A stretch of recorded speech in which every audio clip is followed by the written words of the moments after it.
Welcome back. It is Friday, October 20th, and the MLB. Our two favorite picks are on the way. It's Austin, joined by Logan today, joined by a special guest. Get it out. The rooms are here. A little 2-0 day. Yesterday, let's talk about it. Astros team total over 4.5. The Phillies and Diamondbacks under 9. Boom, sweat free. You didn't have to worry about either of those. Now, normally Logan and I like to be a little bit, more humble. We don't bring out the brooms for a 2-0 day, but we are on a 7-1 run. We're doing really well this postseason. There's probably not a lot more chances we'll get to bring out the broom because we're not bringing it out for a 1-0 day, but we certainly will take it. Hopefully you guys have been making some money with us. Two great calls yesterday. I mean, nothing better you can do there. You didn't even have to sweat either of them, really. We'll take that. Let's hopefully go 2-0 today. We got another two picks on the way. Now, before we dive into it, do want to talk about, we have a couple other videos we'll be launching on the channel later on today. We will have some college football picks. Logan and I each went 2-1 last week up on the season, and we will also have some NFL Sunday picks going up yesterday or later on this afternoon after that college football video. So, of course, if you want to go check those out, we definitely would appreciate it. Just hit that subscribe button so you don't miss out on any of them. But Logan, you're going back to the same series, Rangers and Astros. What are you rolling with? This is an early start at 5:07, early in quotation marks. But Logan, what are you going with in that game? Yeah, knock on wood, I've been really dialed in on this series. And you might be expecting me to go back to the well one more time and take the Astros team total. Now, while I would endorse that bet, the numbers certainly support it. You got to know in baseball when to hop off something. You can't just ride it forever. And I'm taking the Rangers on the money line as my bet, minus 110 odds on BetMGM. Currently your best value there. Go Rangers tonight. I think the Rangers stop the bleeding, and truthfully, this is their best chance to salvage one win at home in this series because it'll be really tough. You win 2 in Houston, knowing, hey, if we win 2 of the next 3 at home, we'll have a chance to close out the series. Well, that didn't happen. The Astros are absolutely cooking right now. And this is a classic Star Wars moment where, help me, Jordan Montgomery, you're our only hope. Because if Jordan Montgomery can't save him, the Astros are going to close him out in Houston. Jordan Montgomery starts for the Rangers today. 2.08 ERA and a 1.27 whip in the postseason for Jordan Montgomery. Montgomery is Texas's best chance to stop this ridiculously powerful Astros lineup. I truthfully mean that, and that's why I'm not on the Astros team total. If he does go out there and pitch to his capabilities, he will keep them under the 4.5 total that they're getting today, because you're getting plus money on that once again. Trust me, I looked at it. I just couldn't pull the trigger on it. Montgomery has allowed 2 earned runs or less in 11 of 14 starts with the Rangers. Jordan Montgomery is doing exactly what the rest of the pitchers in the Texas series, besides Eovaldi, can't do, and that's just give them a chance to win the game. Before they even blink, they're down 3-0 last night, and that's not a recipe for winning these games. In baseball, it's a momentum-driven game.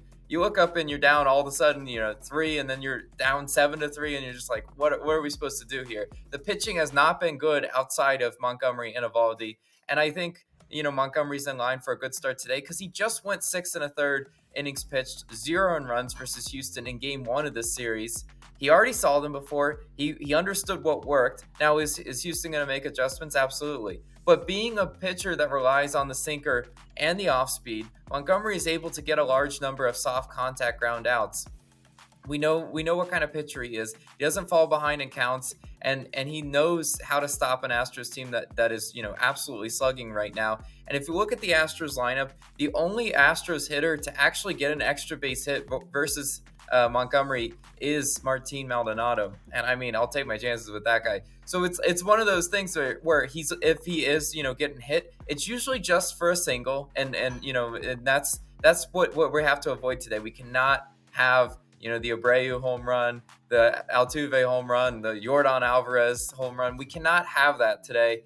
And I think Jordan Montgomery understands that and will pitch within his capabilities to definitely hold down this Astros lineup. He's not going to shut him out, but he does give us a chance to at least, get some run production against Justin Verlander and save this series. Justin Verlander starting for the Astros today, 1.42 ERA and a 1.18 whip in the postseason. Verlander, started in Game 1 against Montgomery. He went 6 2/3 innings pitched, allowed 2 earned runs in Game 1. If you remember back to that Game 1, I was on the Rangers in that one, so a little bit of deja vu. I mentioned in Game 1 of the series, though, that I didn't like Verlander StatCast numbers, and I still don't like them. So let's talk about them. Verlander, 25th percentile in whiff percentage. I don't like that. He's not missing bats like he once was in his career. 43rd percentile in barrel percentage. He's getting barreled up, and I mean, that's how you allow that hard contact extra base hits. He's 34th percentile in hard hit percentage. And if we look at, ground balls, Montgomery's a lot better ground ball pitcher than Verlander is. Verlander's only 16th percentile in ground ball percentage. Verlander uses a lot of fastball and slider, which are two pitches that this Rangers team can definitely exploit and definitely hit. Several of their hitters have decent splits versus those two primary pitches.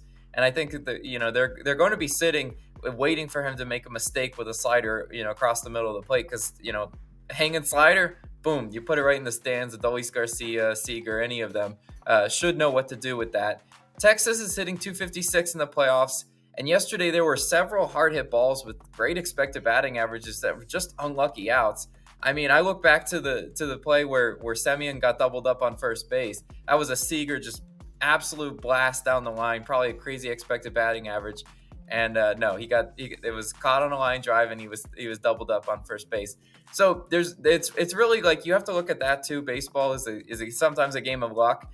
The Rangers, their pitching was certainly not there yesterday, but also their hitting, they were a little bit unlucky in that inning specifically. Now let's go to the bullpens, where Texas has a 3.79 bullpen ERA in the playoffs. Houston, obviously, a bit better, a 2.41 bullpen ERA in the playoffs. Really what this bet comes down to, in my opinion, is Montgomery giving the pitching staff some relief that they haven't had. Because yesterday, he struggled in the first inning. They had to bring in Dane Dunning, and all of a sudden, you're behind in the game, and you're starting your bullpen way too early. Montgomery normally gives them really decent length. He should go at least 5, maybe into the 6th inning in this one. And the Astros are going to try to pounce on him like they did in games 3 through 4 with those other pitchers. But Jordan Montgomery is not fazed by that. I think he still is able to get the soft contact groundouts. I think he's going to give us a chance to cash this bet. I really do like the Rangers to stop the bleeding and to send this back to Houston up 3-2. But Austin, going to the Phillies series, what you got for us?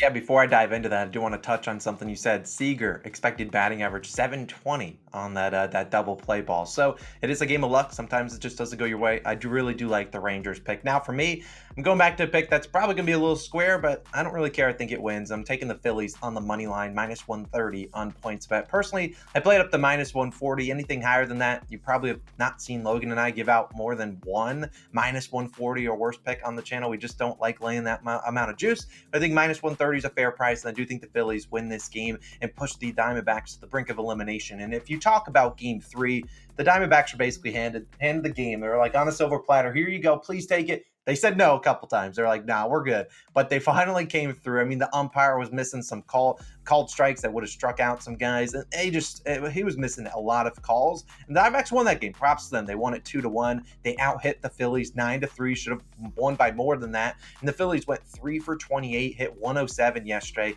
and with 13 strikeouts. I mean, look, the Phillies sucked yesterday, but I still do think that they're going to bounce back here. We've seen time and time again this postseason, the Phillies have been a great team at bouncing back. When they get punched in the mouth, they come back and bounce back, and I like them to come out here or actually do some bullpen, which they didn't, batting practice, which they didn't really do yesterday. I just think they're going to be better than that, and the books do too. I mean, you look at an over-under at 9.5. Personally, obviously we were on the under yesterday, and that was sweat-free. I like the matchup for those pitchers yesterday, but the books raising it to 9.5 just raises my eyebrows and says, hey, this is going to be a higher-scoring game, and if it's a higher-scoring game, based on what I saw from the Diamondbacks yesterday, I rather trust a Phillies team that we know can score a lot of runs in bunches, and so I will roll with them. But let's talk about the two pitchers that will go, and then we'll get on out of here. Joe Mantiply, I believe is how you pronounce his name. He'll start for the D-backs, 4.62 ERA and a 1.13 whip in the regular season. He only has one postseason outing against the Phillies. It was in Game 2. He only got a 1 out and gave up 3 earned runs. He struggled in that one. I can't imagine he pitches more than 1 inning here. If he doesn't make it 1 inning, well, it probably means he gave up a couple runs. They're like, all right, we've seen enough of this man. But the Diamondbacks, in my opinion, just don't have the greatest bullpen in the world. They have 3 really good relievers, in my opinion. Ryan Thompson, Kevin Ginkel, and Paul Sewald. Those guys normally go 7th, 8th, and 9th inning. However, this is Joe Mantiply going out there for the first inning Who's going to get them to those guys is the question. I don't trust either of those guys. You got Nelson, you got Sassoni. I don't trust those guys. I mean, Nelson just pitched in game 2. He went 1 inning pitch, gave up 7 hits and 3 earned runs. And so at the end of the day, I don't trust the Diamondbacks in this bullpen type game. I don't think they have the bulk inning type guys. And I'd rather trust a team in the Phillies to bounce back, and also a team that I think has the much better bullpen, especially to go after this one. And we look at Christopher Sanchez. He's going to go for the Phillies. He's not going to go 1 inning pitch, most likely, but this is a guy, 3.44 ERA and a 1.05 whip. He has not pitched since September 30th. They really haven't needed him.